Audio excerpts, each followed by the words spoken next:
thanks for bringing this forward to the committee. As my colleagues have already said, that the news and the allegations, certainly from the RCMP, are concerning, and I think that this committee is the right place to be seized with that.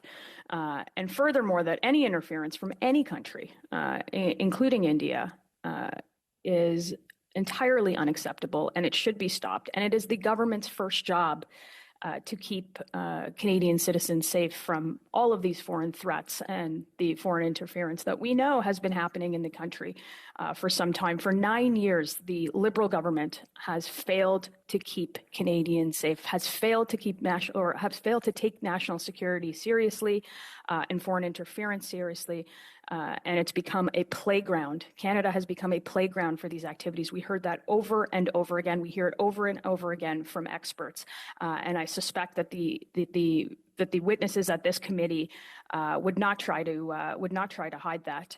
Canadians need to know what, when, why, and it took so long for the government to act. And this is just another example of the Prime Minister's failure on foreign interference.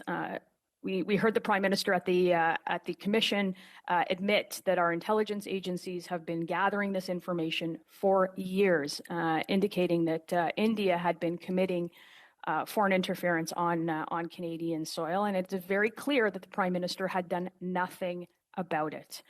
Even when provided the opportunity to do something about it and protect Canadians against extortion, against the violent actions that the RCMP has brought to light about Indian officials engaging in, they voted against that in the House of Commons. Bill C-381 brought forward by my colleague, the Protection Against Extortion Act. At every single juncture, the Prime Minister has not acted on the information that he has. And I think that this committee and those watching this committee should know that.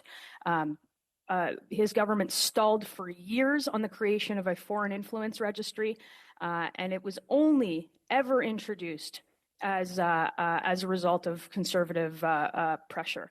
So for those watching this at home, I hope that this committee reveals the inaction of the Prime Minister over the course of years of knowing information, and his inaction on his continued inaction that we heard from just this week on letting Canada become a playground for foreign interference, and that's on him.